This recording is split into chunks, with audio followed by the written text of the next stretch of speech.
Paulo Vitor Rosa is your world champion. This is a quote by Magic the Gathering Hall of Famer and 2019 Magic World Champion, Paulo Vitor Rosa. This is me getting 5th place at the first ever American Alpha Clash Pro Tour. Ever since this event, I've wondered what I could have done better and whether I just got lucky. I am making these videos as part of my journey to not only answer that question, but to also document my journey getting better at competitive card games. Hopefully, this video can also be a resource for people out there who need it. So, what does this quote from before have to do with my placement at the Alpha Clash event? Well, to answer that, I first have to give some context. What even is Alpha Clash? Simply put, Alpha Clash is Magic the Gathering, but everyone has a hero with passive abilities, and every card has a land. Me and my team had recently gotten into the game as we were fairly burnt out on Magic. I was more of a late addition to this ensemble, but I joined nonetheless. I had just 2 weeks to prepare for the Pro Tour at this point, and was honestly at a loss for what to bring. Me and my friend Buster ended up on the same deck, an extremely aggressive brew around the character Krung. I don't want to get too into specifics on what the deck did, because this is a general strategy video and not an Alpha Clash video, but the end goal was to throw upwards of like 25 damage in one turn through some setup, and while also having the option to take your time if need be. The first day of the event, there was a smaller tournament that was taking place, a last chance qualifier for anyone who hadn't gotten an invite to the Pro Tour yet. I decided to join since I needed the practice, and it would give a small snippet of what the meta was going to be going into the event tomorrow. And what I found was a deck that me and my group thought wouldn't even be that great was running rampant, and was good. Luckily, my contender was one of the better picks into that deck, so I did fairly well in that event, and went back to my group with my findings. This is really where the quote from the beginning comes in. I believe my lessons learned from this first day event were entirely flawed. I let lucky situations go unanalyzed because I assumed I had just done the right play. I went into the next day extremely confident. I won a lot of games, landing myself into a 5th place finish. However, in retrospect, I believe I was extremely lucky. Either playing into people who hadn't tested into my hero, or opening hands that could do insane amounts of damage before my opponent could respond. This is really not to say that I played bad.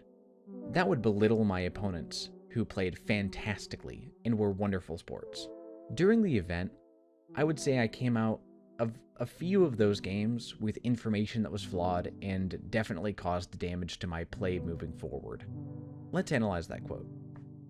A person who ignores the role of luck is a person who cannot differentiate between the times they did something right and the times they got lucky, or times they did something wrong and the times they got unlucky. Paulo's initial point of this saying was to show that you should not take an entirely utilitarian approach to your post-game takeaways. Luck can and will be a factor in your games, and you must accept that and learn from it. Later in the same article, he furthers this thought. I propose that instead of pretending luck doesn't exist, we normalize it.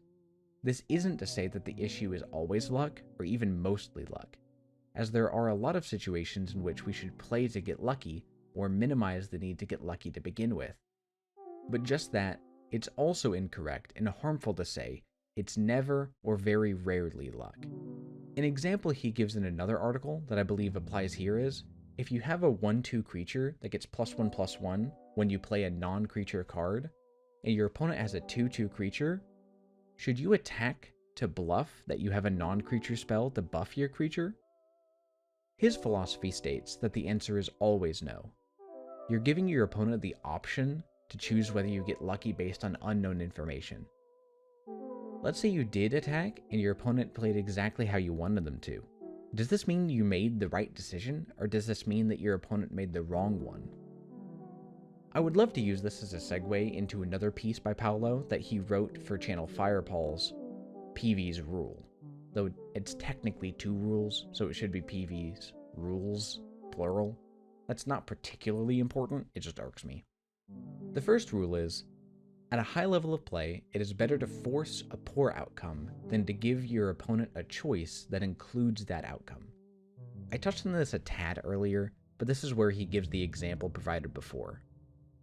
When evaluating if you should do something, it is always best to identify the advantage gained by that specific action. Let's take a look at a board state from the streamed game I had to see if there was an option I gave my opponent that he shouldn't have had. In this board state, I am facing down quite a bit of aggression from my opponent. It's my turn, and the face down cards in front of me are creatures I can play on my opponent's turn. I weigh my options and decide to turn on the portal, which essentially would make my creatures cheaper if my opponent attacks me without turning the portal off, and pass the turn. My opponent does not take the bait. It immediately turns the portal off. This heavily impacts the board I can make, since my opponent has more resources than me and can more easily spend the 2 resources needed to activate the portal. I could not say this single-handedly loses me the game, but it does put me in a very unfavorable situation that I shouldn't have put myself in to begin with. The second rule is, if your opponent could have forced a certain outcome and didn't, that's because this is not the best outcome for them. Therefore, if you have the option of selecting that outcome, you should. Kind of building on the first rule, this puts you on the other side of the equation. What if you know your opponent is a really good player and makes the play you expect to be worse for them? The example provided by Paulo for this rule is hyper-specific to Magic, so I really won't touch on it here. If you want to read it, you really should give the full article a read. I'll link all referenced writings in the description below. In conclusion, when structuring your thoughts and what you should learn from your own play, identify what was in your own power and what was because of unknown information or because of lucky or unlucky situations. Going back to the clip before, we can see that I should have left all my resources open and passed because I would have been able to play more creatures and deploy a more threatening board in a matchup that requires me to not fall behind. If you made it to the end of the video, please like and subscribe. I plan on making more scripted videos like this. Let me know other content you would like to see, or what I could have done better, in the comments below. Thank you.